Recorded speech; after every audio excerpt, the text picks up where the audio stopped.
네, 주식 파파라치 코너로 이어가도록 하겠습니다. 오늘은 어떤 테마에 우리는 주목해야 될까요? 이분과 함께 지금부터 이야기 풀어가 보도록 할게요. MTW 허반석 어드바이저 나와 계십니다. 어서 오세요. 안녕하세요. 안녕하세요.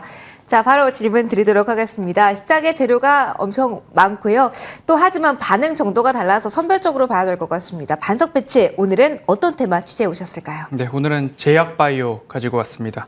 2차 전지 수급 분산이 일어나는데 지수가 그래도 유지를 해주기 위해서는 시총 상단에 있는 제약바이오 업종으로의 수급이 받쳐주어야 지수가 꺾이지 않고 2차 전지에서 수급이 조금 분산되고 시장이 그래도 우상향의 방향성을 유지할 수 있겠다라는 논리 아래에 제약바이오, 2차 전지 이후에 반도체, 자동차, IT, 그 바로 직후로 제약바이오 헬스케어에 대해서 안내를 좀 드리고 있고요.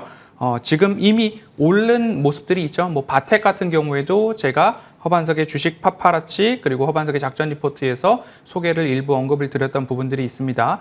이미 상승이 나온 종목들은 그렇게 치더라도 아직 상승이 나오지 않은 종목들 분명히 있습니다. 제약바이오, 뭐 셀트리온 헬스케어가 주도를 하고 나서 지금 암학회 관련된 이야기가 나오고 있어서 시세가 한 차례 나왔다가 다시 꺾이고 있는 종목들은 좀 주의가 필요하고요. 아직까지 오르지 않은 종목들에 있어서 다시 한번 관심을 가져보는데 섹터는 제약바이오로 해보도록 하겠습니다. 알겠습니다. 사실 많은 분들이 이제 차기 주도주 바이오인가 해서 이쪽 봤다가 다시 한번 또 반짝이는 쪽에 있어서 소외되고 해서 이게 반복이 되면서 좀 많이 제약바이오에 대해서 회의적인 시각도 가지고 계실 텐데 그래서 좀 이 설명을 먼저 들어보고 싶습니다. 왜 선점을 하고 덜 오른쪽에 대한 공략을 하는 게 지금 시장에서는 정답에 가까운 전략인지에 대한 이야기부터 들어보고 싶거든요. 그 포인트 먼저 설명 부탁드려요. 에코프로가 막 한참 올라갈 때 나도 에코프로로 가야 되겠다. 라고 내가 덜컥 올라탔더니 갑자기 수급 분산이 나온다는 이야기가 나오고 장중 장대 음봉이 나타나기도 하고 여기가 아닌가 보다 손절을 쳤더니만 그 다음날 다시 에코프로 관련주가 올라가고 2차 전지 섹터에 전반적인 상승이 나오는 흐름들이 또 나오기도 합니다. 아닌가 보다. 그래도 에코프로인가 보다 다시 올라탔더니만 이제는 포스코라는 글자가 붙어 있으면 모두 다 올라가더라 라는 그런 모습이 나와서 에코프로가 아니라 얼른 포스코로 가야 되겠다 해서 포스코로 올라탔더니만 우스갯소리를 이런 이야기가 있습니다. 한글로 포스코를 넣었더니만 뭐 포스코 DS 여러 가지가 나오는데 포스코 홀딩스는 앞자리가 알파벳으로 되어 있으니까 이거는 조금 덜 올랐더라. 내가 포스코 홀딩스를 괜히 샀는가? 아무쪼록 이미 오른 종목을 내가 뒤늦게 올라갔다가 빠지니까 손절하고 또 저쪽에서 막 수급이 붙는다 해서 올랐더니만 그것도 안 되고 이런 엇박자를 타기 쉬운 시장입니다. 그러니까 시청자분들께서 나는 그래도 이런 장세에 능수능란하다. 나는 자신감이 있고 이미 이런 부분에 있어서 경험치, 내공이 좀 쌓여 있다라고 한다면 일정 부분 적은 비중으로 내가 이런 시장의 순환매 수급 장세에 올라탈 수 있겠지만 그러한 시장과 트레이딩에 능숙하지 않다라고 한다면 차라리 허반석의 작전 리포트나 주식 파파라치를 시청을 하시면서 예를 들어서 1월 달에 제가 IT선을 말씀을 드리면서 금 가격 상승할 것입니다. 왜냐? 금리 인상의 종지부에 다가오고 있기 때문에 달러는 약세 흐름, 금 가격 안전자산은 상승세가 나올 수 있습니다. IT센을 미리 선점을 하셨다면 보다 더 나은 수익을 낼 수 있으셨을 때고요. 그리고 나서 텔레칩스 말씀을 드리고 핑거 말씀드리고 코인테크 2차 전지 장비 관련된 이야기 드리고 하이로코리아나 신성 ENG는 현재 진행형으로 여러분들께 미리 안내 드린 바 있습니다. 그리고 나서 헬스케어 제약바이오 말씀을 드렸고 추가적으로 이어서는 신재생에너지, 그린에너지 말씀을 드리고 조금 더 멀리 바라본다면 STO, 토큰 증권 관련된 이야기까지 드렸기 때문에 미리 선점을 했을 때 수익률이 어떻게 기록이 되는가를 복기해 보신다면 여기저기 따라가는 것보다 미리 펀더멘털과 실적을 보면서 선점하는 것이 보다 내 계좌에는 이로울 수 있다라는 이야기 꼭 전해드리고 싶습니다. 그런데 위원님 이게 좀 궁금합니다. 오늘 제약바이오에 대한 이야기를 풀어주신다고 했는데 펀더멘털, 실적 요것만 보기에는 정말 어려운 쪽이 제약바이오라서 기대감, 꿈을 먹고 사는 섹터라는 이야기까지 있잖아요. 그러면 조금 좁혀주세요. 제약바이오도 실적만 봐야 되나요? 여기서 옥사옥 가리기는 어떻게 해야 되나요? 기본적으로 실적을 낼 수 있는 펀더멘털이 탄탄한가 안 한가에 대한 체크가 필요하겠죠. 제가 제약바이오 중에서 가장 좋아했던 종목 중에 하나가 유한양행입니다. 왜냐? 실적이 뒷받침되어 있고 꿈을 먹고 자라는 여러 가지 제약바이오 중소기업들의 지분 투자가 이루어져 있는 기업이기도 합니다. 그렇기 때문에 유한양행에 대한 긍정평가를 지속적으로 이어드렸던 부분들이 있는데요. 제약바이오 중에서도 라이센싱 아웃이 대기 중인 기업들을 찾기에는 굉장히 어렵습니다. 꿈을 먹고 폭발적인 주가 상승은 나오겠지만 우리가 미리 그것을 감지하기는 굉장히 어려운데 이미 유명한 기업들이 있습니다. 이 약품 하면 이 기업, 이 약품 하면 이 기업 이렇게 딱딱 떨어지는 기업들이 있는데요. 그런 기업들은 꾸준히 매출이 담보되어 있다라고 생각을 해보시고요. 그 기업과 결부되어서 추가적으로 모멘텀이 작용할 만한 이야기가 있다면 더할 나위 없이 좋을 것 같다라는 말씀을 드리고 싶고요. 꿈을 먹고 자라기 때문에 지금 암학회 진행 중입니다. 암학회에서 이런저런 발표가 있고 연구 성과가 나타난다면 그것이 차칫 셀온 뉴스로 작용을 할 수 있기 때문에 꿈을 먹는 바이오이기는 하지만 거기에서 주가 상승이 나왔다라고 한다면 일부 비중 축소와 수익 실현의 관점으로 지금 암학회 진행 중인 부분들은 이슈 체크와 주가 체크, 비중 축소 또는 수익 실현에 대한 결정을 하셔야 될 때다라는 이야기 꼭 드리고 싶습니다. 그러면은 신약이라든가 일정 매매에 관련한 조언은 들어본 것 같은데 최근에 이 안에서 한 걸음 들어가서 이슈가 되고 있는 쪽은 엠폭스 관련된 이슈입니다. 이 뉴스에 따라서도 변동성이 워낙 큰데 어떻습니까? 제약바이오를 보신다고 했으니까 이 관련 뉴스에 따른 관련주 역시 볼 필요가 있다라는 조언 주실까요? 그렇습니다. 최근 원숭이 두창 이제 엠폭스라고 부르고 있는데요. 우리나라에서도 해외 여행 경험이 없는 사람들에 있어서 확진자가 늘어나고 있어서 질병청에서도 관심 단계에서 주의 단계로 위기 경보 수준을 격상한다라는 이야기가 나타나고 있습니다.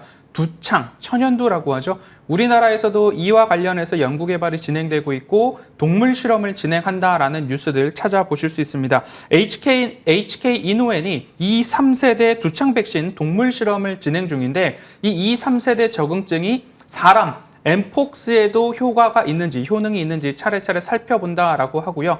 조금만 살펴본다면 HK 이노엔 같은 경우에는 앞서서 말씀드렸던 컨디션, 숙취 해소제, K캡, 위, 식도, 역류성 질환 치료제 이렇게 대표적인 펀더멘털 실적을 낼 수 있는 약품들이 이미 자리를 잡고 있기 때문에 앞서서 제가 말씀드렸던 단지 꿈을 먹고만 사는 제약바이오보다는 이런 펀더멘털과 실적에 대한 기반이 있는 기업 HK 이노엔이 아닐까라는 생각도 원숭이 두창 엠폭스와 관련해서 언급드릴 수 있겠습니다. 실적이란 이야기, 이 키워드를 계속 언급을 해주고 계신데 그러면은 실적 시즌 앞두고 있어서 이게 궁금합니다. 실적은 과거의 데이터입니다. 미래의 무언가를 보여주는 건 아니지만 그런 의미에서 실적 시즌 앞두고는 어떻게 변동성이 커지진 않을지 제약바이오에 대한 우려는 있을 수밖에 없거든요. 이 부분에 대해서는 저희 어떻게 전략을 세울 필요가 있을까요? 주가가 조금 말해주지 않을까 싶습니다. 이미 기대감이 한창 주가에 반영이 되었다면 제가 입버릇처럼 말씀드리는 차트상 저위험 구간의 주가 수준이 머물러 있는가 아니면 이미 무언가 기대감이 주가에 선 반영되면서 지금은 차트상 저위험 구간이 아니라 주가가 이미 선 반영된 상승세를 이어가다 못해 직전 고점 구간까지 올라가 있다라는 종목들로 구분을 해볼 수 있을 텐데요. 주가가 이미 많이 상승을 해 있다라는 것은 무언가 기대감과 누군가는 먼저 선침해를 통해서 주가 상승이 나왔다라는 것이고 하지만 아직까지 주가가 바닥에 있다라고 한다면 그것은 나에게도 기회가 아직 남아있지 않은가라는 두 가지로 구분해 보시면 좋겠습니다. 주가의 위치 역시 꼼꼼하게 봐야 된다라는 조언 받아봤습니다. 제약바이오에 대한 포인트 그리고 한 종목에 대한 조금 더 자세한 아이디어는 장 마감 이후에 들려드리도록 할게요. 일단은 오늘 장 양대지수 파란불로 마무리가 될 것으로 보이는데요. 지수 환율, 수급과 종목에 대한 이야기 잠시 후 한 번 더 해드리도록 할게요. 4월 18일장 이렇게 문을 닫겠습니다.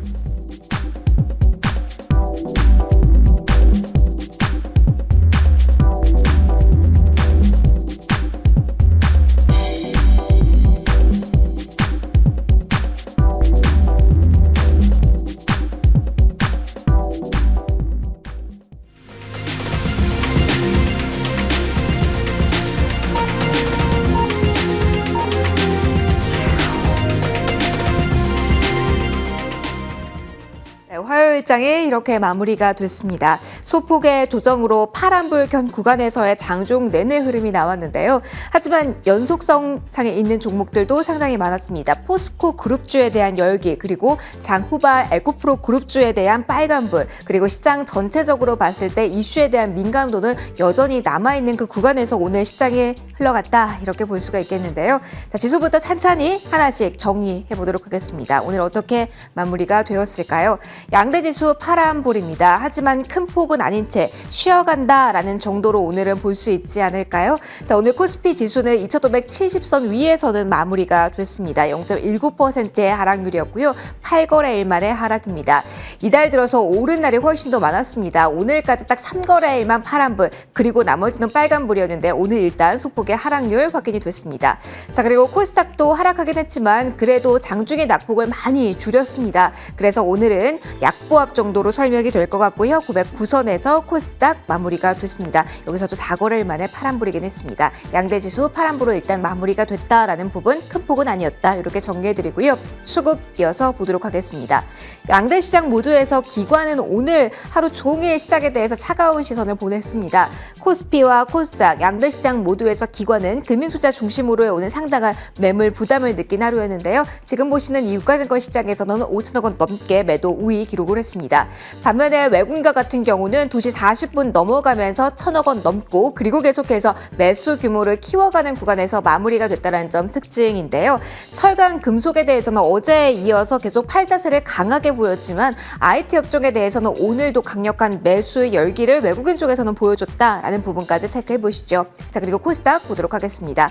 코스닥 역시 오늘장에서는 개인은 사자, 그리고 기관 외국인은 팔자로 기운 채 어제 비슷한 상황에서 마무리가 됐다라는 부분 체크해 드리고요. 원달러 환율 같은 경우는 오늘 장중에, 그러니까 9시 구간에 1421원선까지 고점이 뚫리기도 했었는데 거기서 추가로 더 뚫고 올라가진 않고 그 기점으로 해서 조금은 하향 안정화, 그러나 2거래 연속해서 상승하면서 마무리가 됐습니다. 7원 넘게 오르면서 오늘은 1318원 선에 마무리가 됐는데요. 최근에 매파적인 발언이 많이 나오면서, 그리고 미국의 경제 지표가 그렇게 촉매자 역할을 하면서 환율의 변동성이 커지고 있다는 부분은 조금 더 꼼꼼하게 확인해 보실 필요가 있을 것 같습니다. 자, 이제 종목의 흐름을 이어서 체크해 보려고 합니다. 자, 오늘장에서는 어떤 종목에서 조금 더 빨간불이 많이 나왔을까요? 일단 시장에 대한 이야기를 하면서 오늘도 일단은 2차 전지에 대한 이야기를 해야 될 것 같은데요. 시총 상위주 가운데 빨간불이 장 초반부터 쭉 유지된 쪽을 딱 한쪽만 고른다면 2차 전지라고 할 수 있는 오늘이었습니다. 삼성 SDI 전고체 시작에 대해서 로드맵 제시했다라는 뉴스 나왔죠. 오늘 1% 넘게 올랐고요. LG화학도 계속 연속 선상에서 2% 이상의 오름세가 나타났습니다. 그리고 장중에 계속해서 포스코 그룹주에 대한 관심 나오면서 수금 쏠림이 가속화되는 모습이었는데요. 장 후반에 한 번 더 뛰어오름이 가속화된 쪽은 에코프로입니다. 종가 기준으로도 6% 이상의 오름세가 오늘장 확인됐다는 부분 체크를 해보시고요. 밑에 한화솔루션 보이시죠? 오늘 신재생 섹터 가운데 그중에서 태양광 유일하게 오늘 외국인 기관 동반 매수세로 한화솔루션 강하게 올라왔다는 부분까지 확인을 해보실 수 있으실 겁니다.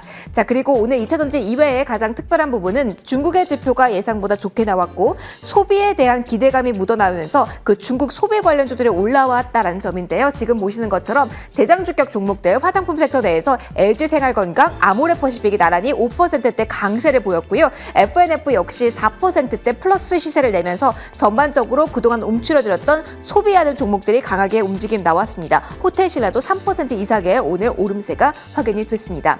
반면에 오늘 IT 쪽은 조금 잠잠했습니다. 다만 여기서 포인트로 보셔야 될 부분은 삼성전자와 SK하이닉스에 대해서 그래도 외국인 쪽에서의 매수 열기는 끊이질 않고 오고 있다는 점 특징적으로 한 번 더 살펴드리고요. 투톱의 흐름은 오늘 엇갈렸습니다. 자, 이제 분석 바로 들어보도록 하겠습니다. 어떤 포인트에 주목을 해야 될까요? 위원님의 한마디 평을 듣고 싶습니다. 오늘장 일단 지수는 하락, 그러나 뉴스에 반응하는 종목들 꽤 많았습니다. 오늘장 분석 들어보고 싶습니다. 지금부터 이야기 들려주세요. 네, 순환매 시장이라고 정리를 할 수 있을 것 같습니다. 그리고 우리가 지속적으로 지난해 6월, 7월부터 제가 안내드리고 있는 부분들은 외국인들이 하는 대로, 가는 대로, 보는 대로 외국인 수급이 우리 시장을 지금까지 이끌어 왔는데 여기에서도 마찬가지로 지속 가능한 상승 추세를 유지하기 위해서는 외국인들의 수급이 거래량을 동반해서 떠나고 있는가, 떠나지 않고 있는가 이 부분에 대한 체크가 조금 필요하다라고 안내를 드리고 싶고요. 어제도 마찬가지로 우리 시장에서 선물 시장 강매도를 통해서 시장을 흔드는 모습들이 일부 포착이 되었으나 시간 외 거래에서 모르다 좀 되돌림이 나오는 모습이었고요.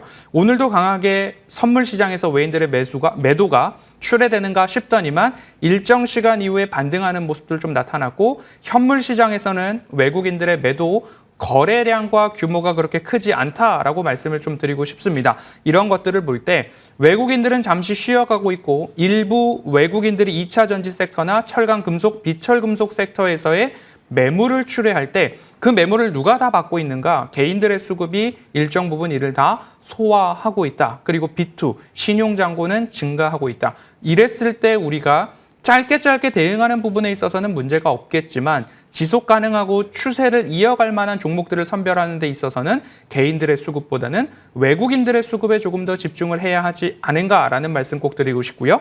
4월을 시작할 때 골이 깊었던 것만큼 산도 높을 것입니다. 라는 캐치프레이즈로 4월을 시작했습니다. 아직 4월 셋째 주, 넷째 주 아직 남아있는 상황이기 때문에 보다 조금 더 긴 호흡으로 보시되 너무 추격 매수하기보다는 새로운 섹터에서 새로운 종목의 저점을 잘 노려준다면 CS윈드, 하나솔루션과 같은 종목들 차근차근 내 계좌의 수익으로 담겨질 수 있다라는 이야기. 뇌동매매보다는 오히려 실적과 펀더멘털 준비하시는 게 좋겠습니다라는 이야기 드리고 싶습니다. 알겠습니다. 다시 한번 본질에 집중하자라는 메시지를 던져주고 계시네요. 자, 그렇다면 다시 제약바이오에 대한 이야기로 돌아와서 가장 핵심 질문 드리도록 하겠습니다. 위원님, 아무래도 이게 가장 많이들 궁금하시겠죠. 그러면 제약바이오에서 가장 그렇게 단단하고 주가가 실적 시즌에 흔들리지 않을 그런 종목은 어디에 있어? 라는 질문 많이 하실 것 같아요. 어떤 종목 보고 계실까요? 네, 차트적으로 봤을 때는 HK 이노엔이 조금 더 안전해 보이지 않은가 싶습니다. 유한양행 제가 좋아한다라고 말씀을 드렸습니다만 이미 주가가 많이 오른 상태고요. 그리고 암학회 관련해가지고 이미 시세가 선 반영된 종목들이 있고 이미 시세 분출 이후에 매물출에 나오는 종목들도 일부 있습니다. 그렇기 때문에 차라리 지금 HK 이노엔 같이 차트상 저위험 구간에 남아있는 종목들 중 어찌 본다면 실적 같은 경우에는 올해, 내년, 후년도까지 영업이익, 당기순이익이 전년 동기 대비 두 자릿수로 증가를 하는데 올해는 전년 대비 영업이익이 17%, 내년도는 영업이익이 전년 대비 45%, 후년도까지도 17%의 영업이익 증가가 전망되고 있는 기업이 현재 HK 이노엔입니다. HK 이노엔 하면 제가 우스갯소리로 컨디션 이렇게 말씀을 좀 드렸었습니다. 숙취 해소제죠. 그리고 K캡이라고 하는 위식도질환 역류 치료제가 중국에서 우리나라 말로 한다면 의료보험이 적용되는 의약품에 등재되었다라는 소식들까지 전해졌기 때문에 이것이 펀더멘털로 작용해서 이 실적의 탄탄함을 지켜갈 것이고요. 앞으로 엠폭스와 관련된 뉴스가 등장할 때마다 HK 이노엔의 주가의 변동성이 확대될 수 있겠다라는 말씀을 드리면서 차라리 올라있는 것보다는 지금 아래에 있는 종목 찾아보시는 것 중에 HK 이노엔 관심 가져보셔도 좋겠습니다. 그러면 가격적인 전략 먼저 정리 빠르게 받아볼 수 있을까요? 네. 최하단에서 33,000원부터 올라왔습니다. 그러면 35,000원, 35,500원 사이에서는 매수 관점으로 보시는 게 좋을 것 같고요. 1차 목표가로 42,000원 제시해드리도록 하겠습니다. 알겠습니다. 1차 목표가 이렇게 강조해 주셨습니다. 42,000원까지 바라보자라는 이야기 해주셨고요. 저희 AS 이어서 바로 하도록 하겠습니다. 위원님께서 주신 종목 가운데 이 종목이 오늘은 가장 궁금해서 요거는 시간이 충분하진 않지만 꼭 가야 될 것 같아서 글로벌 텍스프리 질문 드리도록 하겠습니다. 오늘 저도 마감 브리핑 때 설명을 해드렸지만 시장에서 중국 소비 관련주, 그러니까 이 관광객 소비 관련 모멘텀 가진 종목이 올라오고 있어요. 거기다 실적 얘기해 주셨는데 글로벌 텍스프리아 같은 경우는 흑전 기대감도 안고 있는 종목이거든요. 3월 28일에 받아서 25% 이상의 목표가 달성한 상태지만 추가적으로 조언 얻고 싶습니다. 이 종목 지금 어떡할까요? 네, 3월 28일 글로벌 텍스프리 중국 중국의 리오프닝 관련된 이야기 말씀을 드리면서 안내를 드렸고요. 거기에서부터 반등이 조금 강하게 나왔고 잠시 쉬었다가 다시 우상향하는 모습 나왔는데 지금 오늘 고가 기준으로 4,470원이 오늘 고가인데요. 그 직전으로 돌아가 본다면 21년도의 고점이 4,450원 언저리 전고 구간을 보이고 있습니다. 이 정도까지 올라갔다라고 한다면 조금 더 매물이 쌓인 채로 또는 강도가 실린 채로 거래량이 동반된 채로 매물 출회가 나온다면 나도 그곳에서는 비중 축소와 수익 실현 관점으로 보셔도 충분한 수익이 나지 않았나라는 말씀으로 정리해 보겠습니다. 알겠습니다. 오늘 여쭤보기 잘했네요. AS까지 저희 마무리했고요. 코너도 여기서 정리하도록 하겠습니다. 마지막 함께해 주신 허반석 어드바이저와 같이 인사드리도록 할게요. 오늘 장도 함께해 주셔서 고맙습니다. 내일도 많이 준비해서 돌아오도록 할게요. 시청해 주셔서 고맙습니다.